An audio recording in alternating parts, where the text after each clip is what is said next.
So, the reason we're getting a video today is I was watching some of Mr. Silly Dog's content.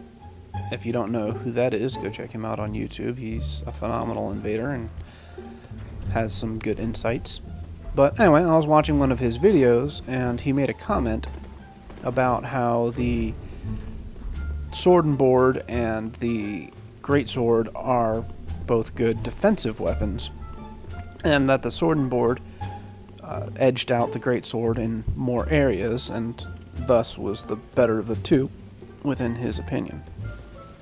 And this reminded me of something that I Am Amish, another phenomenal YouTuber worth checking out, was making a series of videos on, which was learning aggression and being more aggressive and being better at being aggressive. And between the two of these things, it got me thinking, if there are actually more aggressive weapons and more defensive weapons, and like which weapons would be defined as either, and so I started doing some testing and trying to figure it out. Now, for the context of this, aggression is not the same as offense. Offense can easily be defined as any time you swing your weapon, which is not what we're talking about. Aggression is the ability to stay engaged with your opponent, get roll catches and chase people who are sprinting away down, and ultimately the ability to finish off your opponent. Whereas defensive play is more in lines with the ability to create space. When someone else is being aggressive, you're able to use your build to its fullest efficiency and do damage to your opponent, making them want to retreat, and that's creating space. So defensive playstyle is all about creating space, whereas aggressive playstyle is more about preventing that space from being created, staying engaged, and ultimately finishing off your opponent through roll catches and similar things. So with that definition in mind, I started testing out certain weapons and thinking about it more from that angle, and I came to the conclusion that yes, I agree with Mr. Silly Dog, and that certain weapons are more aggressive, certain weapons are more defensive. But I also realized something else. That the best builds, the most popular builds, the weapons that you see the most of within Dark Souls 3 they have both of these things. An all defensive weapon is not going to perform as well in chasing someone down and finishing them off. They're going to be able to escape more easily and heal or summon or what have you. Whereas a more aggressive weapon, you'll find it difficult in order to keep people off of you, especially in a situation where there's more than one, in order to back off and heal or what have you, because by their nature they want to stay engaged. So with these ideas in mind, I took to invading and I started to think more about when I was being aggressive, when I was being defensive, and that's what we're going to be talking about today. I have a number of invasions prepared to use as examples with a variety of weapons and weapon combinations.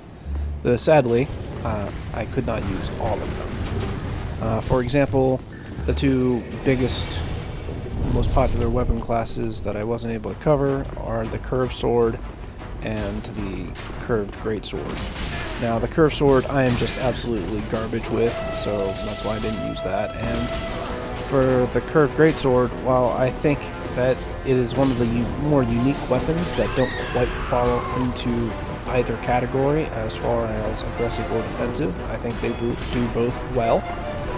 I sadly wasn't able to get any good invasions with the weapon, so it's sad, but oh well. First up in our discussion is the greatsword. It truly is a phenomenal defensive weapon for a few reasons.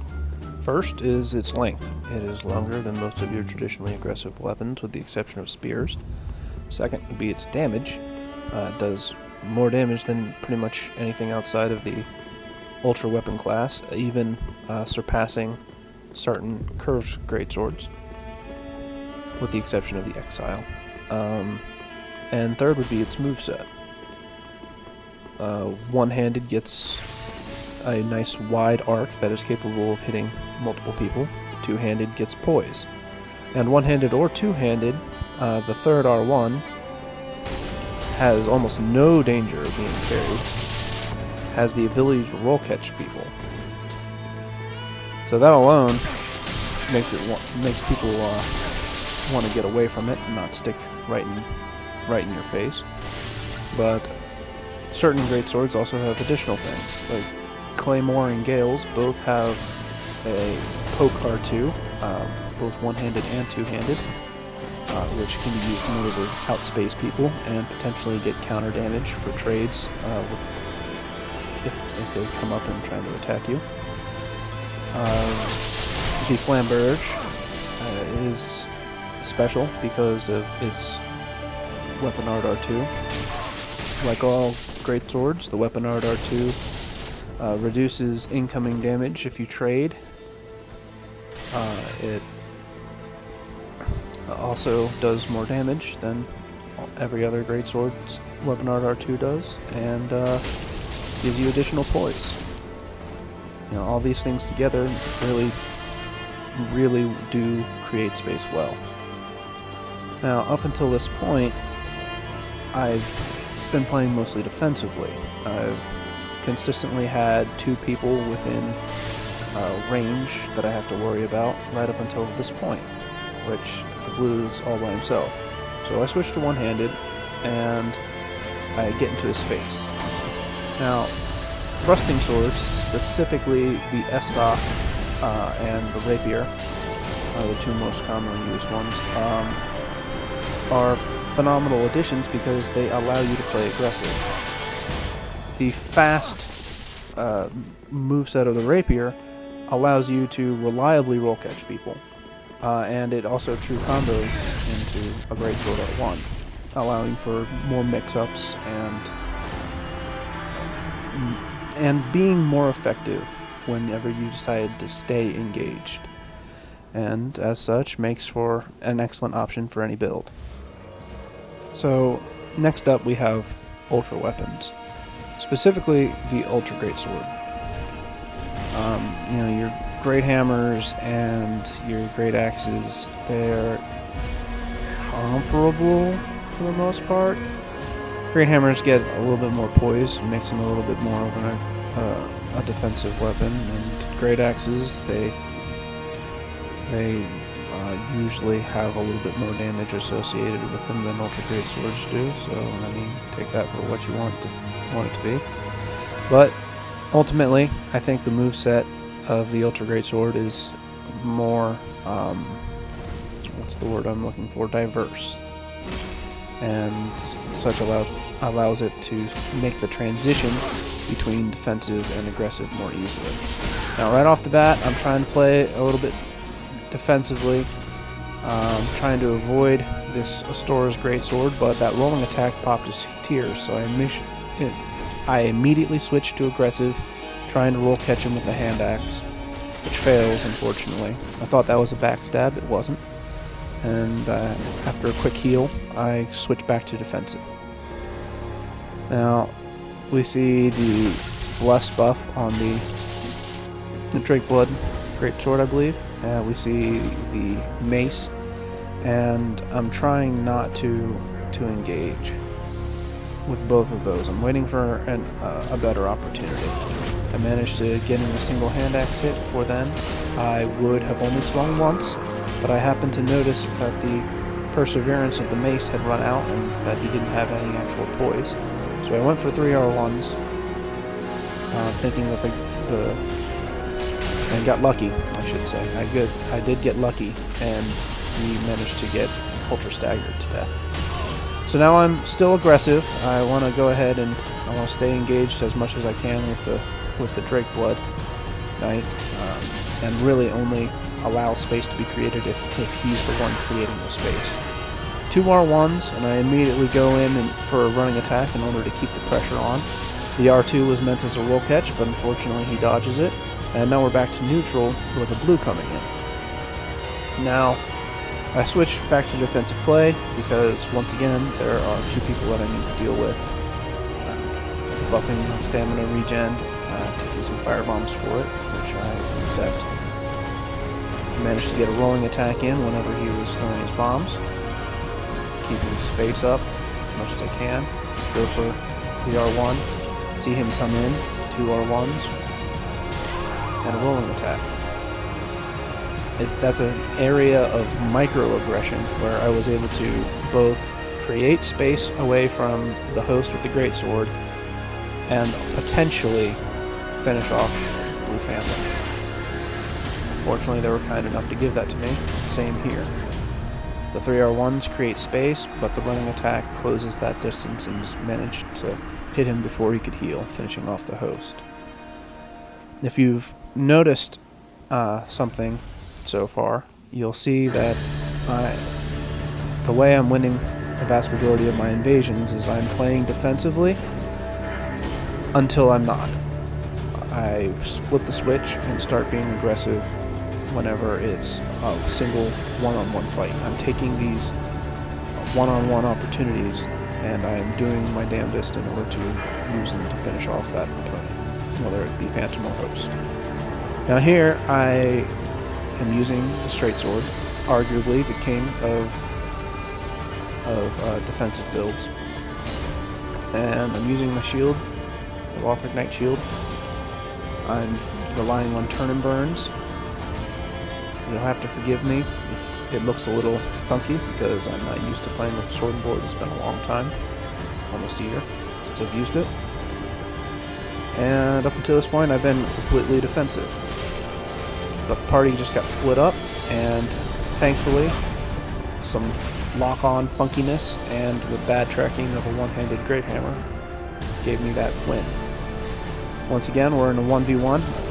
I don't go a pivot backstab, I go for the 3rd R1 parry. Don't get it, don't have enough latency. He goes for Cestus parries. I go for roll catches. And just like that, 3 different mini transitions between defensive and aggressive play. And I was able to completely turn the tables and fight a solo host. Now, because he's using an Ultra Greatsword, 2-handed, I know that I can't be too aggressive, that I have to pick and wait for my opportunity in order to be aggressive. So I'm playing defensively until I get this backstab. This backstab is the opportunity I needed, so I go for the roll catch to finish. Shout out to Saint Riot because, you know, he's the one who made me aware of the 2-handed Lothric Knight sword pokes. So yes, that's what invasions are, in my opinion. Invasions are the transition between playing defensively and playing aggressively and vice versa. Whenever there's more than one person, do your damnedest to play defensively. Now here, helpful tip, the Valor Heart in the offhand is a straight sword with 50 stability. It's basically a shield that has straight sword R1s. It's awesome. I'm playing defensively since there's two of them, only swinging as many times as I can allow before that exile comes running in. I do eat a running attack there, but spear in the main hand allows for good mix-ups, some roll catches, and everyone knows how good a spear is for chase downs. But yeah, that's pretty much the end of my video. And I hope this video helped you think maybe a little differently about how you approach invading, or helps you consider which weapons to pick whenever you're making your build. But this last clip is playing defensively taken to the extreme. I should not have won this invasion, but I got lucky and did. Throughout this entire invasion, I am playing defensively, but making mistakes. Using the fire bombs in order to kind of piss them off. I approach and get them aggressive. Manage to get roll caught, and that's half my health. I need space, so I throw out a couple of R1s. Exile is able to tank through a one-handed Ultra Greatsword, which surprised me. I'm Hunter Charmed, low health. I need to create space, so I roll through a few times, and to avoid being chased down, I do an R1, finish off the Phantom, and luckily get a roll catch. If I did not get that roll catch, it just would have been me retreating to heal. So, GG, and I hope you enjoyed watching.